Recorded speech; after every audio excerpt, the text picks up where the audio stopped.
Pierre Novikov, bonjour. Bonjour. Vous êtes toujours directeur chez Arcurial. Toujours avec bonheur et plaisir. Avec passion. Et on se retrouve au sein du salon Rétromobile 2024. Un salon où nous allons présenter 131 voitures vendredi. Donc la vente va commencer à 14 h avec Maître Poulain. Voilà, qui sera toujours au marteau. Il est toujours là et c'est sa vie. Ouais. Pour ainsi dire, il est passionné par ce métier qui n'en est pas un, qui est un mode de vie pour lui. Et ça, on le comprend tout à fait. Et en plus, les collectionneurs sont vraiment contents de le voir au marteau. Ouais. Et donc avec Mathieu et moi-même, on anime aussi la vente en même temps. Bien sûr. Vous avez une popularité tous les trois. Oui, plus mes deux acolytes qui sont quand même qu'on voit partout sur tous les écrans, mais je pense que les collectionneurs surtout voient qu'on est une équipe qui s'entend sincèrement bien. Enfin, il y a une dimension familiale en fait, indéniable. Oui, ça se sent.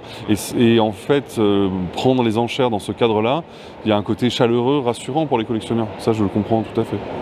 Alors, quelles sont les pépites de cette année ? Il y en a, alors je ne peux pas résister à vous parler de la De Dion, le tricycle de Dion qui est absolument magnifique, qui est dans un état d'origine assez remarquable. Antoine Mahé, notre spécialiste de choc, a aussi trouvé une Delaunay Belleville. Donc avec le gros 6 cylindres, c'était un châssis d'avant-guerre, mais c'est une voiture qui a été montée en fait juste après la guerre, et elle arrive dans un château français. On a une photo avec le chauffeur dans la voiture, dans la cour du château, où on l'a retrouvée.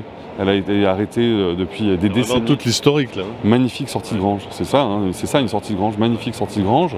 On a une très belle collection de Bugatti, il y a notamment une Type 40, un petit roadster gangloff tout à fait particulier qui est adorable, vraiment une jolie petite voiture.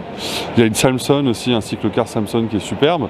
Et puis il y a évidemment des papillons 300 SL, une 275 GTB que j'adore, que j'ai pu conduire pendant 2 heures dans Paris, une nuit froide. J'allais dire pas la journée. Non, c'est des essais qu'on fait généralement la nuit. Voilà. Non pas qu'on soit des noctambules, mais il y a moins de circulation. Notre assureur est beaucoup plus content la nuit. Voilà. Donc on fait des essais entre minuit et 2 h du matin dans Paris, mais c'est le seul moment où on peut rouler aussi. D'ailleurs, c'est magique. Et cette 275 GTB, je dois vous avouer, ça m'a bluffé. C'est vraiment la voiture idéale.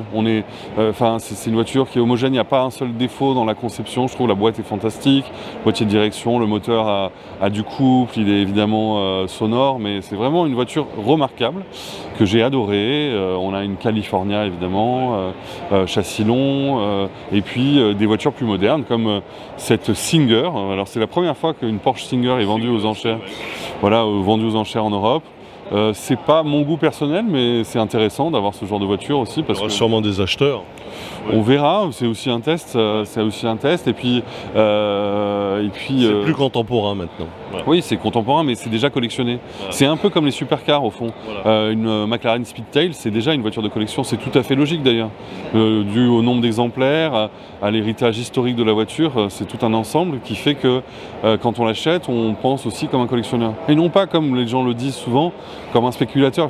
Rappelez-vous bien quand même qu'une voiture de collection, ou une voiture en général, il faut l'aimer, il faut s'en occuper, il faut s'en servir régulièrement. Donc il y a des contraintes. Et si on n'est pas passionné, ça sert à rien. Il vaut mieux acheter des timbres ou autre chose. Ou des tableaux. Oui, des tableaux ou des montres. Et une voiture... Une voiture, faut l'aimer. Il faut vivre avec. Ouais. Voilà. C'est la passion avant tout. Oui, oui. Et puis c'est réfléchir à comment l'utiliser. Et puis une fois que vous l'avez utilisé, normalement, comme c'est soit un voyage dans le temps, soit c'est impressionnant, vous allez l'aimer. Ou alors vous la revendez, vous en achetez une autre qui va plus vous convenir. C'est normal. Enfin, moi, personnellement, j'arrive pas. Vendre mes voitures, pour moi, est un déchirement.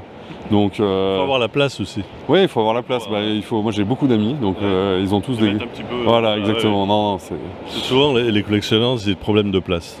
Voilà. Oui, il y a une contrainte de place, puis il y a une contrainte temporelle de plus en plus. Ouais. Les gens ont de moins en moins de temps. Donc, Alors, Pierre, vous participez une fois de plus cette année au Tour Auto. Mais bien sûr, avec notre fameuse Alfa Romeo, avec Mathieu Lamour, l'Alfa Arcurial. On va participer à ce joli Tour Auto qui arrive, je crois, à Biarritz, non ? Sur la côte ouest. Oui, c'est ça. Et c'est avec plaisir, franchement, c'est avec plaisir. Ça fait 2 ans, je crois, qu'on ne l'avait pas fait. Oui. Donc, avec Mathieu, toujours, c'est un peu notre duo. Oui, c'est un duo, et puis c'est notre récréation. Vraiment, ça nous fait du bien, parce que, bon, alors c'est un peu en rapport avec notre travail. Il y a plein de gens qui viennent nous parler de voitures, mais nous, on est tous les deux traverse la France, c'est tellement beau, les routes sont magnifiques. C'est vraiment un événement remarquable, franchement, ce que fait Peter Otto, c'est incroyable. Et puis après, j'espère... peut-être le Tour de Corse alors. Sans doute, enfin sûr. Oui. Comment ne pas faire le Tour de Corse? Vous avez déjà le véhicule? Non, on est en train, parce que l'Alpha est un peu lourde, contrairement à ce que les gens croient.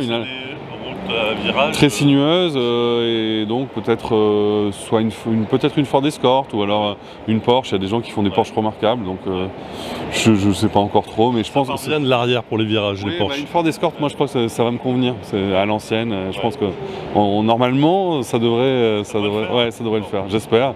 Et puis quelques rallyes modernes aussi, parce que c'est sympa aussi. C'est sympa de pouvoir courir avec les dernières voitures, vous savez, avec moteur atmosphérique en rallye. Donc et parcourir pareil des belles régions de France. Oui, là, oui, enfin, c'est plutôt lors des reconnaissances qu'on les parcourt, parce que lors des rallyes, ça va assez vite. Enfin, le rallye du Var, notamment, ces boucles, c'est magique de partir tard le soir ou très tôt le matin et de partir le soir en fin d'étape. Des fois, il y a des vous êtes logé dans de beaux endroits, des fois, donc d'architecture. Et puis on découvre des nouvelles régions, c'est vrai, c'est très agréable. Oui, c'est important, il faut se faire plaisir. Pierre, vous avez une année chargée, hein? Très chargée, pleine de contraintes, mais je l'aborde avec toujours un grand joie non dissimulée, comme on dit. Et puis, non, mais j'ai de la chance, c'est vrai que c'est génial, enfin, j'ai pas vraiment un métier. C'est ma passion. Vivre de sa passion. Exactement, je vois pas comment je peux faire autrement en fait. Le problème c'est ça, je ne vois pas ce que je peux faire d'autre. Bon, Pierre, bonne route à vous alors, hein. À bientôt. Au revoir Pierre.